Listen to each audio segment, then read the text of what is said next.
The Mont Blanc pen felt heavier than usual in my jacket pocket as I approached the executive conference room that Tuesday morning. 25 years at Vera Industries had taught me that respect was earned through consistency, not grand gestures.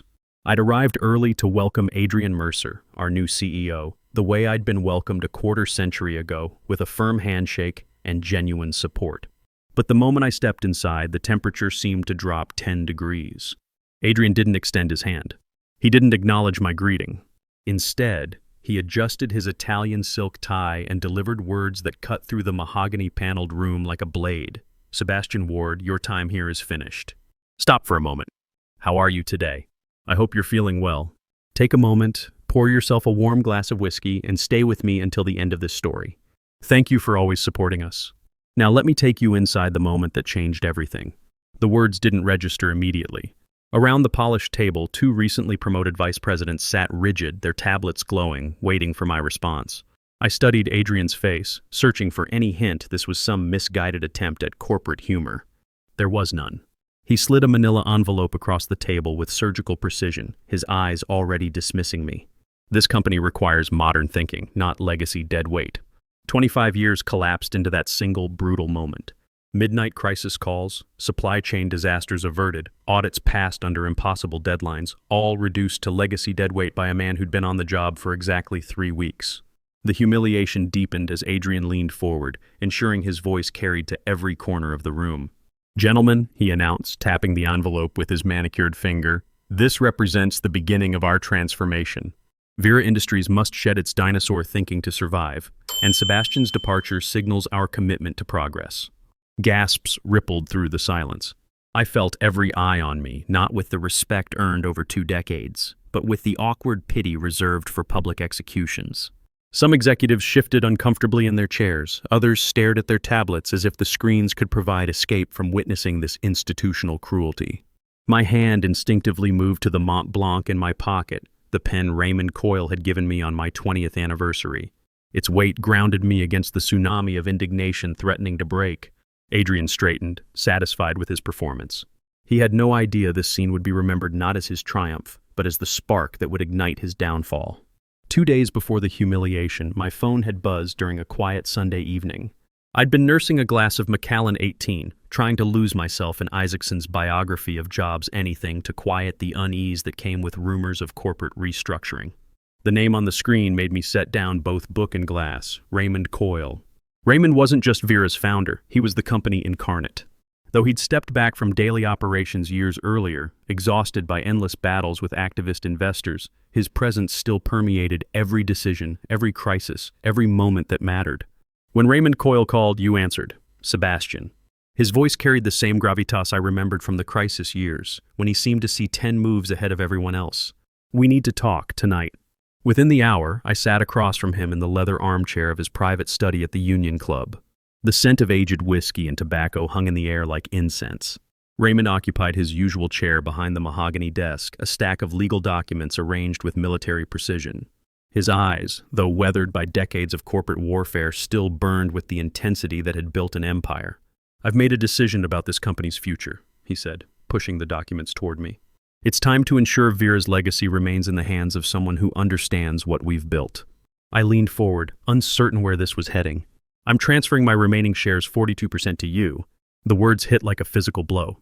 I'd spent my entire career fighting to keep this company afloat, never imagining I could own even a fraction of it. My pulse quickened equal parts terror and exhilaration. Raymond reached into his desk drawer and withdrew a silver Mont Blanc pen, handling it with the reverence reserved for family heirlooms. "This pen signed Vera's founding documents 30 years ago," he said, placing it in my palm. "It's more than ink and metal, Sebastian. It's a covenant of trust." The weight was substantial, reassuring. "If you sign these papers, you're not just an employee anymore. You're the guardian of everything this company represents." I stared at the pen, its sterling silver surface reflecting the desk lamp's glow. "Why me?" Raymond's expression hardened. "Because I've watched the board circle like vultures. I know who bleeds Vera blue and who sees only quarterly profit margins. You've sacrificed more than anyone should have to spend Christmas morning directing crisis operations while your family opened presents without you. And I'll never forget when your father passed. You stayed in the command center managing the Singapore shipping crisis instead of attending his funeral." My throat tightened. The memory still cut deep standing in the war room surrounded by maps and shipping manifests, coordinating emergency logistics while my father was laid to rest. I'd convinced myself that saving the company justified missing the most important goodbye of my life. The guilt had carved itself permanently into my character. That kind of sacrifice doesn't have a price tag, Raymond continued, but it deserves recognition. Hope bloomed in places I'd kept locked down for years. As I signed my name, the silver pen gliding across legal papers that would reshape everything, Raymond's voice dropped to a whisper. We keep this quiet for now. I want to see who reveals their true colors when they believe you have no power. Arrogance exposes itself, Sebastian. And when it does, you won't just defend yourself, you'll decide this company's future. 2 days later, Adrian Mercer would walk into Vera believing he held all the cards. He had no idea that a signature in silver ink had already checkmate his game. The morning after Adrian's announcement, I returned to my office carrying a banker's box instead of my usual briefcase. The walk down the executive corridor felt longer than usual, weighted with the silence that follows public humiliation. Conversation stopped when I passed, not from malice, but from the uncomfortable awareness that they were witnessing an institutional injustice. Inside my office, morning light filtered through half-closed blinds, casting familiar shadows across the desk where I'd spent most of my adult life. I set the box down and began gathering the artifacts of a quarter century, framed photos from groundbreaking ceremonies, binders from crisis operations, the coffee mug chipped on one side but treasured because it had survived every midnight emergency. Through the glass walls, I caught glimpses of colleagues. Some looked away quickly, others didn't bother hiding their dismay. I recognized that expression pity mixed with helplessness, the same look I'd seen on dock workers when shipments got tied up in red tape, knowing no amount of effort could break bureaucratic paralysis. As I folded the suit jacket that had hung on my chair's back for years, memories pressed in like physical weight. Sleeping upright in airport terminals while negotiating with customs officials, dawn calls to reroute supply chains after labor strikes. And the memory that still ached most, choosing the company over my father's final goodbye, directing emergency logistics like a general at war, while my family grieved without me. I never forgave myself for that choice, but I wore it quietly, a scar invisible to everyone but me. Now, looking at the faces beyond my office walls, I wondered if anyone truly understood the cost. Corporate boards could erase decades with a single memo, but the sacrifices carved into a man's character were permanent. There was pride in that thought. My name might not be on the building, but its foundation was built with pieces of my life. I slid the last folder into the box and paused. My phone buzzed, a text from Harrison Mitchell, my oldest ally in supply chain operations, a man who'd weathered every storm at my side. His message was simple. The old guard doesn't forget, Sebastian. Not now, not ever. Quiet pride swelled, dulling the sting of public humiliation. I wasn't leaving empty-handed. I was leaving with the knowledge that sacrifice had been witnessed, remembered, and respected by those who mattered most. By Thursday morning, Vera's executive floors echoed with Adrian's new rhythm, colder, sharper, more efficient. I wasn't in the senior leadership meeting, but word travels fast through corporate corridors, especially when the new king is making examples. I heard from Harrison Mitchell that Adrian had strutted into the executive conference room like he owned not just the company, but every soul around that glass table. No pleasantries, no acknowledgement of institutional knowledge. Just surgical arrogance. Gentlemen, he'd begun, pacing like a predator, voice cutting through any residual loyalty. We're no longer operating under the illusion of sentimentality.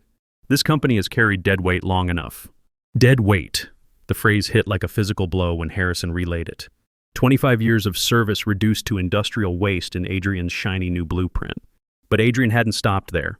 He'd pressed his advantage, voice swelling with the confidence of a man who believed himself untouchable. We're cutting deeper, he'd announced. Departments bloated with legacy thinking will be streamlined. Operations, supply chain, risk management, they'll be rebuilt from scratch. Dinosaurs like Sebastian Ward were anchors dragging us toward irrelevance. His departure will be our statement out with institutional dead weight, in with innovation. His words were designed to intimidate, but they accomplished something else entirely. They revealed the depth of his contempt for everything we'd built. Then fate handed me an unexpected gift. That afternoon, my phone chimed with a message from Bryson Walsh, a junior analyst I'd mentored 3 years earlier. He'd been in the meeting, tablet recording everything for comprehensive meeting minutes. The attached audio file came with a simple note. Mr. Ward, you taught me that integrity matters more than politics. They shouldn't be allowed to rewrite history. I pressed play. Adrian's voice filled my apartment, dripping with institutional contempt. Legacy thinkers like Sebastian Ward were anchors dragging us toward irrelevance. We'll make his departure our statement of intent out with the old guard, in with transformation. These dinosaurs had their time, and that time is over. The recording was crystal clear, damning, impossible to spin as anything but corporate character assassination. My grip tightened around the phone. Anger coursed through me, but alongside it came something colder, more focused. This wasn't just humiliation anymore. It was ammunition. Adrian had armed me with his own words, and words I'd learned over 25 years echo far longer than quarterly earnings reports. For the first time since my dismissal, I allowed myself a thin smile. He thought he'd silenced the old guard. Instead, he'd handed us the very weapon that would restore institutional honor. Friday morning arrived heavy with anticipation. The board of directors assembled in the executive conference suite, a room designed to intimidate, with its polished mahogany table, floor-to-ceiling windows framing the city skyline, and leather chairs arranged in perfect symmetry.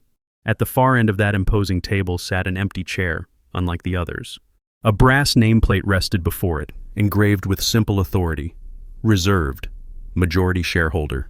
The sight drew subtle glances. Some directors sipped a coffee while stealing looks at the empty seat. Others leaned into whispered speculation. The title carried institutional weight. A majority shareholder could reshape every vote, alter the company's trajectory with a single decision. Yet the chair remained empty. Adrian Mercer, commanding the head of the table, noticed those glances but chose to weave them into his narrative. With practiced confidence, he tapped his presentation notes and addressed the room smoothly. You'll be pleased to know our new investor aligns completely with my transformation vision. Their absence today is purely procedural. Consider it silent endorsement of the restructuring we're implementing.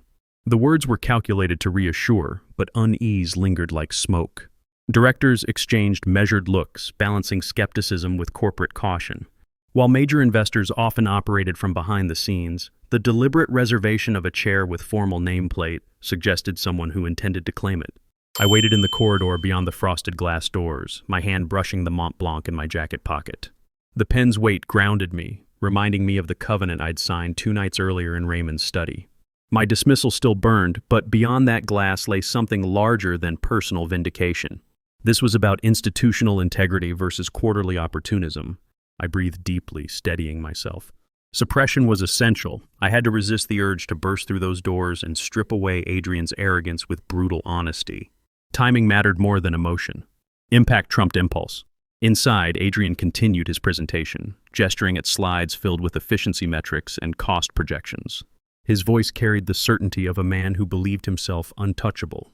This company will no longer cling to legacy methodologies, he declared. We're moving toward lean operations, aggressive timelines, measurable outcomes.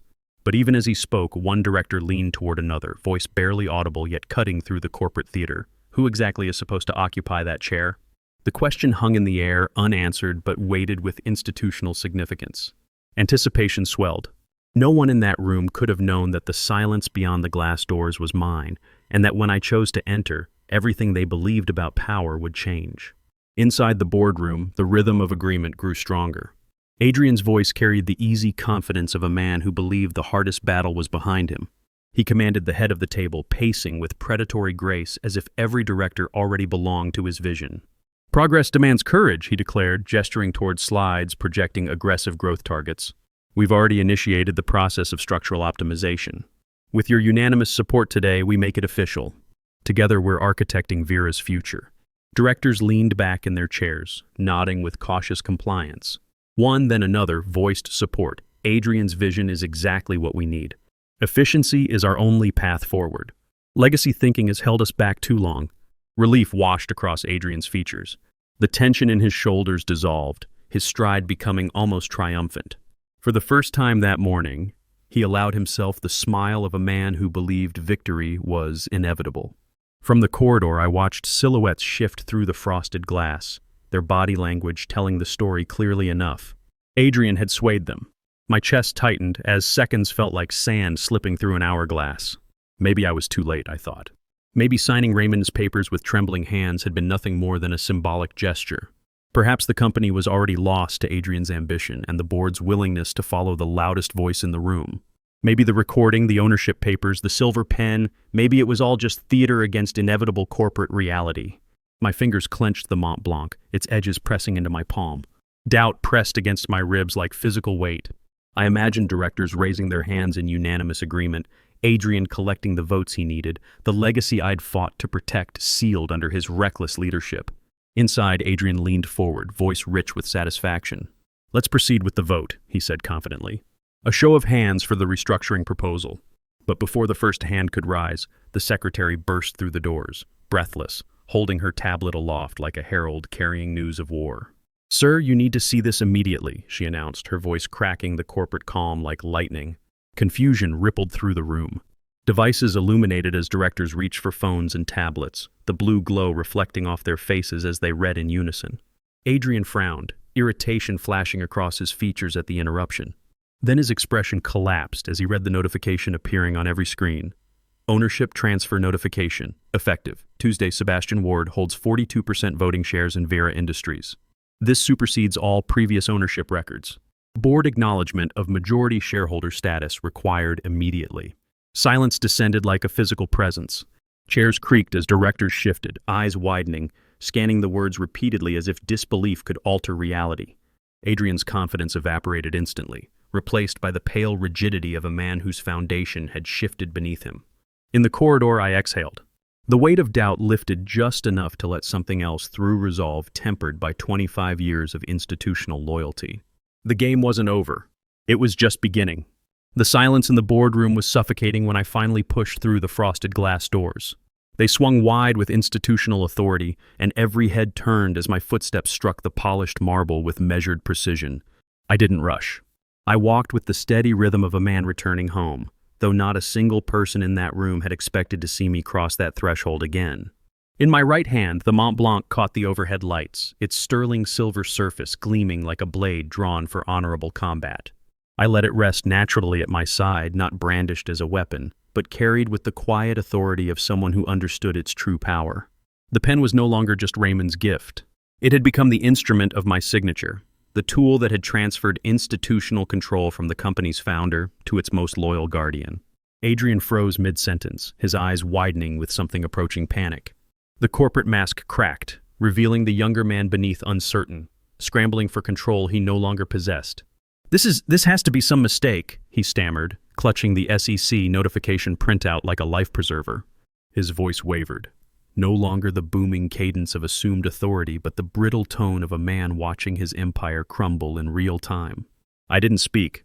Not yet. Instead, I stood perfectly still, letting silence work as my advance guard. My gaze locked on Adrian's, unblinking, calm as winter morning, while around us directors shifted uncomfortably, waiting for the storm they could sense building. Adrian tried again, louder this time, forcing false confidence into words that trembled at the edges. "The SEC filing has to be an error. Ward was terminated. He has no legal standing in this company." But the tremor in his voice betrayed him completely. Still, I said nothing. I let the weight of my presence press into that room, a pressure that grew heavier with each passing second. Directors leaned back in their chairs, some glancing between us, others studying the mahogany table as if it held answers. They could feel it, the fundamental shift in power that had occurred not through shouting or dramatic gestures, but through legal documents signed in silver ink. Finally, I took one deliberate step forward. The Mont Blanc gleamed again in the light. I didn't raise it threateningly or gesture with it for emphasis.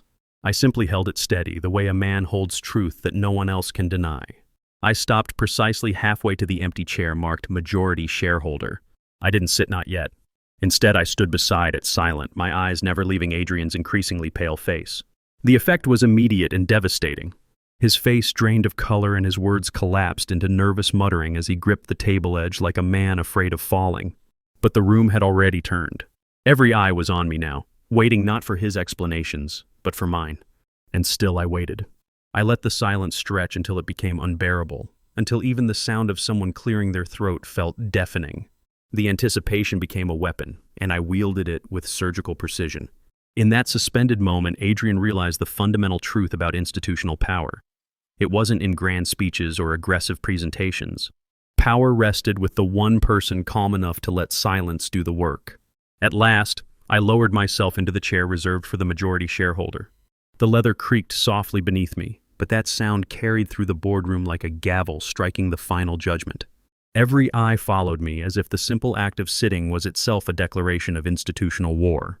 I placed the manila envelope, the same one Adrian had once pushed across this very table, directly in front of me, its edges worn from my grip over the past 3 days. Then, with a voice calm but cutting enough to slice through 25 years of accumulated grievances, I broke the silence. I do not accept the decision to terminate my employment. The words were steady, measured, each syllable striking harder than any raised voice could have managed. Adrian lurched forward, color rising in his cheeks like a man whose oxygen had been cut off. "This is outrageous," he barked. "He has no authority here. He was dismissed under my direct orders." "Your authority?" I interrupted gently, letting the words hang in the air like frost on morning windows. "That authority ends where ownership begins." The room tensed. Directors exchanged glances, torn between institutional habit and the seismic shift occurring before their eyes. Adrian pounded the mahogany table, desperation replacing arrogance. "The board has no obligation to recognize this. You're undermining everything we've built here." Before he could continue, Thaddeus Morrison, the most senior director, a man who'd remained silent throughout the morning's presentation, leaned back in his chair and folded his arms. His voice carried the weight of institutional memory. "For the record, I vote with Sebastian." The effect was immediate and conclusive. Another director nodded, Clifton Hayes from the audit committee. Then another, Bradley Rothschild from strategic planning.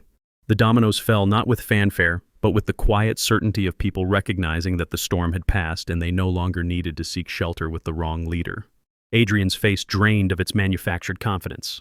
He looked around desperately, eyes searching for allies who would no longer meet his gaze. I reached into my jacket and withdrew the Mont Blanc, its sterling surface catching the light like captured lightning. Slowly, deliberately, I placed it on the mahogany table where everyone could see it. "This pen," I said softly, my voice carrying to every corner of the room, "was given to me by Raymond Coyle when I signed the ownership transfer documents. It represents trust, continuity, and the founder's vision for this company's future." I leaned forward, sliding a document across the table with smooth authority. "It represents the institutional memory that doesn't die simply because one man dismisses 25 years of loyalty as dinosaur thinking." I signed my name with deliberate strokes, the pen scratching against paper like the sound of justice being written into the corporate record. The sound was soft, but in that boardroom it resonated louder than any shareholder revolt. For the first time in days, I felt the weight in my chest lift completely. Liberation came not through revenge or public humiliation, but through the quiet satisfaction of institutional balance being restored. I hadn't just defended myself.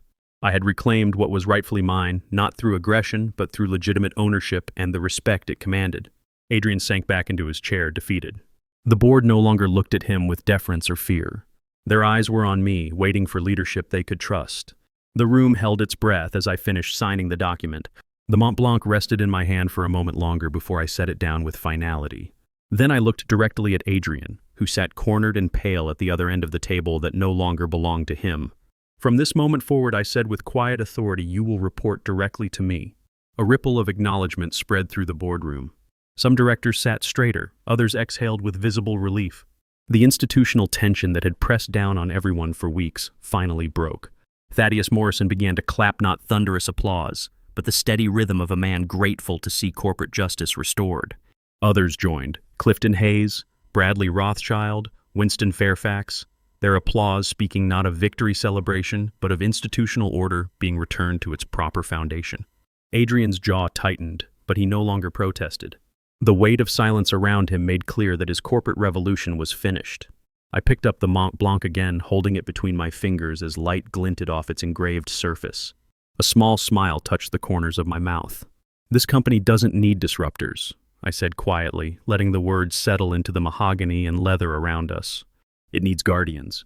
The board nodded, the meaning sinking into their institutional memory. For them, it was resolution. For me, it was restoration, not loud or vengeful, but steady, undeniable, and just. As I gathered the ownership documents, the pen slid easily back into my jacket pocket, right where it belonged. Liberation wasn't about erasing the past 3 weeks of humiliation. It was about proving that institutional loyalty still mattered, that sacrifice wasn't outdated thinking, and that integrity could outlast quarterly earnings pressure.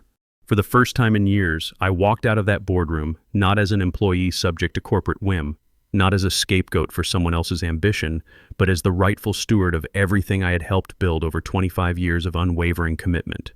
And the look on Adrian's face, that hollow recognition of complete defeat, was more satisfying than any speech I could have delivered. Sometimes justice doesn't announce itself with fanfare. It arrives quietly, carried by steady hands and institutional memory, signed with silver ink that doesn't fade with the next quarterly report. Thank you for staying with this story of institutional justice. What did you think of Sebastian's quiet victory? Share your thoughts in the comments below. I'd love to hear how this resonated with you. If you believe loyalty and integrity still matter in today's corporate world, like and subscribe. Sometimes the old guard knows exactly what they're protecting.